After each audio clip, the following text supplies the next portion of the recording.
नमस्कार शेतकरी मित्रांनो, आपल्या मराठवाड्यातल्या ज्या काही पीक विम्यासाठी संदर्भाचे अपडेट संदर्भाचे जेवढे जिल्हे आहेत, त्याचबरोबर विदर्भातले जे काही जिल्हे आहेत त्यांच्यासाठी अतिशय महत्त्वाची अपडेट म्हणजे कालपासून पीक विम्याचं वितरण बऱ्याचशा जिल्ह्यांमध्ये सुरू झालेलं आहे. ह्याच्यामध्ये काही जिल्ह्यातली तालुक्यांना वगळण्यात आलेलं आहे, तर काही ठिकाणी पूर्ण जिल्हाच वगळण्यात आलेला आहे. त्याचबरोबर आता बघा, काही शेतकऱ्यांच्या खात्यावर पैसे कालपासून जमा झाल्याला सुरुवात झालेली आहे. तर ह्या व्हिडिओमध्ये ज्या शेतकऱ्यांना पैसे भेटलेले नाहीत ते देखील आपण डिस्कस करू. त्याचबरोबर कधी पैसे तुमच्या खात्यावर येणार आहेत, ज्यांचं यील्ड बेस पेमेंटचं 0 रक्कम दाखवत आहे, ज्यांचं अजून स्टेटस अपडेट झाले नाही, त्यांच्या संदर्भात काय अपडेट आहे, ती सगळे अपडेट 5 मिनिटाच्या आत आपण सगळे अपडेट जाणून घेऊ. तर व्हिडिओला शेवटपर्यंत काळजीपूर्वक नक्की बघा. त्या अगोदर ज्या शेतकऱ्यांना पैसे भेटलेले आहेत ते देखील मी माहिती व्हिडिओच्या मार्फत देणार आहे. तर चला आपण वेळ वाया न घालवता व्हिडिओला सुरुवात करूया. आपण त्या अगोदर जर चॅनलवर नवीन असाल तर माझं नाव आहे सम्राट आणि स्वागत आहे तुमचं शेतकरी सम्राट युट्यूब चॅनलवरती. चॅनलला आता पहिला एक सबस्क्राईब शेअर केलं नसेल तेही करून घ्या. माझ्या डाव्या साईडला जे काही बेल आयकॉनचं बटन दिसते त्याला देखील दाबा, म्हणजे तुम्हाला पीक विमा व शेतीच्या योजनांसंबंधात सर्वात लवकर अपडेट तुमच्या फोनपर्यंत पोहोचून जाईल. तर चला वेळ वाया न घालवता आपण व्हिडिओला सुरुवात करूया. सुरुवातीला आपण बघा, ज्या शेतकऱ्यांच्या खात्यावर काल ते परवा पैसे जमा झाले ते जाणून घेऊ व व्हिडिओचा शेवट होता बाकी शेतकऱ्यांच्या संदर्भात काय अपडेट आहे, म्हणजे ज्यांचं पेमेंट अजून रक्कम 0 दाखवत आहे त्यांना काय अपडेट दाखवत आहे ते तुम्हाला सांगतो. तर बघा, सगळ्यात आधी आपण परभणीचं बघू. परभणीमध्ये बघा, शेतकऱ्यांचे 2 तालुके वगळण्यात आलेले आहेत पीक विम्यामधून. त्यामध्ये परभणी तालुका असेल, त्याचबरोबर परभणी तालुका न झाल्यानंतर सोनपेठ तालुका, या 2 तालुक्यांव्यतिरिक्त आता परभणीमध्ये बघा हे झाले, परभणी व सोनपेठ तालुका झाला, त्याच्या व्यतिरिक्त बाकी जेवढे काही तालुके आहेत त्यांना पीक विम्याचं वाटप हे होणार आहे. त्याच्यामध्ये बघा, बऱ्याचशा शेतकऱ्यांना काल पूर्णा तालुक्यामध्ये बऱ्याचशा शेतकऱ्यांना काल पैसे भेटलेले आहेत. त्याच्यानंतर गंगाखेडमध्ये देखील भेटलेले आहेत, जिंतूरमध्ये देखील भेटलेले आहेत. त्याच्यानंतर सेलू, मानवत, पाथरी आणि पालम ह्या तालुक्यांमध्ये काही शेतकऱ्यांना पैसे भेटलेले आहेत. त्याच्यामध्ये 2023 आणि 24चा उर्वरितचा पीक विमा होता तो देखील शेतकऱ्यांच्या खात्यावर जमा झालेला आहे. एका शेतकऱ्याला 10,000, एका शेतकऱ्याला 15,000 इथपर्यंत रक्कम भेटलेली आहे. पण ती रक्कम ही एका वर्षाची नसून 3 वर्षाची आहे, म्हणजे 2023, 24 आणि 25चा एकत्रित पीक विमा तुमच्या खात्यावर जमा झाला आहे. ही अतिशय चांगली न्यूज आहे त्यांच्यासाठी ज्यांच्या खात्यावर पैसे जमा झाले.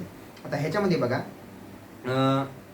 ज्यांना मी आता थोडी महत्त्वाची माहिती कालच्या ज्या गावांमध्ये पैसे जमा झाले ते सांगतोय, ते तुम्ही थोडंसं स्किप करू शकता. मी ह्याच्यानंतर व्हिडिओच्या शेवटी बाकी जिल्ह्यांची अपडेट दिलेली आहे ज्यांच्या रकमेसंदर्भात प्रॉब्लेम आहे त्यांना, म्हणजे तुमच्या ज्यांना भेटले नाहीत त्यांच्या संदर्भाची अपडेट थोडी नंतर आहे.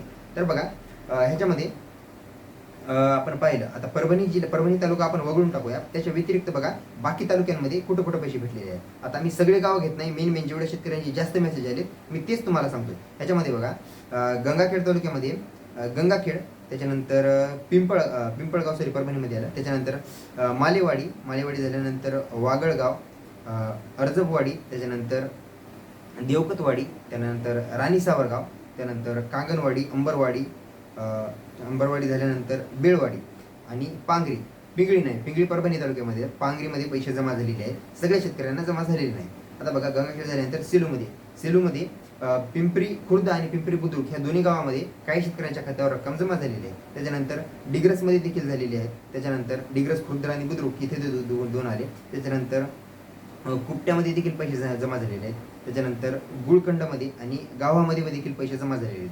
ह्याच्या व्यतिरिक्त बघा, पाथरी तालुक्यामध्ये कणसूरमध्ये पैसे जमा झाले आहेत. त्याच्यानंतर निवळी, झरी आणि सारोळा खुर्द आणि सारोळा बुद्रुक, हे सारोळा खुर्द बुद्रुक संदर्भात मला अपडेट नाही, पण सारोळ्यामध्ये देखील पैसे जमा झाले आहेत. आता बघा, असे पाहायला गेलं तर भरपूर गावं महसूल मंडळाची आहेत, ते तुम्हाला सगळेच मी एका व्हिडिओच्या मार्फत सांगू शकत नाही, पण जेवढ्या शेतकऱ्यांचे आपल्यापर्यंत मेसेज आलेले आहेत मी तेवढी माहिती तर तुम्हाला दिलेली आहे. आता ह्याच्या व्यतिरिक्त बघा, बाकी शेतकऱ्यांचं काय, ज्यांच्या परभणी, हिंगोली, नांदेड ह्याच्यामध्ये शेतकऱ्यांच्या रकमा 0 दाखवत आहे, त्या रकमा 2 ते 3 दिवसामध्ये अपडेट होणार आहेत. त्याच्यानंतर काही शेतकऱ्यांच्या आज रात्री देखील अपडेट होऊन जातील.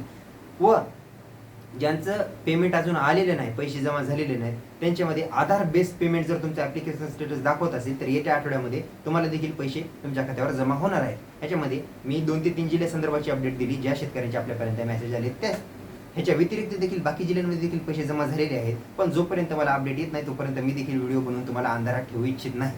तर ह्याच्या संदर्भात तुम्हाला माहिती मी दिलेली आहे. ह्याच्या व्यतिरिक्त तुम्हाला बाकी जी काही माहिती आहे ती देखील मी पुढच्या व्हिडिओमध्ये सांगेन. बाकी जे काही जिल्हे आहेत, ह्या 3 जिल्ह्यांव्यतिरिक्त बाकी जिल्ह्याचं कोणी असेल व तुम्हाला जर आपल्या चॅनल संदर्भात काही अपडेट पाहिजे असेल तुमच्या जिल्ह्यासंदर्भात, तुम्ही कमेंट करू शकता. आणि बऱ्याच शेतकऱ्यांचा प्रश्न असतो, कमेंट दिसत नाही, कमेंट ह्या माझ्यापर्यंत पोहोचतात, ह्या तुम्हाला फक्त विजिबल होत नाही, एवढाच मुद्दा आहे. कमेंट डिलीट वगैरे काहीही होत नाही. बऱ्याच शेतकऱ्यांना वाटतं की कमेंट डिलीट करतो, पण त्या कमेंट डिलीट होत नाही, त्या कमेंट माझ्यापर्यंत पोहोचत असतात.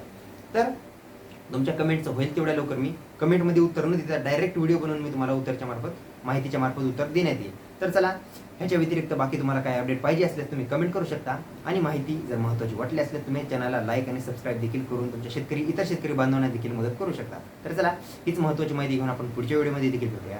तोपर्यंत व्हिडिओ शेवटपर्यंत पाहिला ह्याच्याबद्दल मी तुमचे आभार मानतो. भेटूया पुढच्या व्हिडिओमध्ये. तोपर्यंत नमस्कार.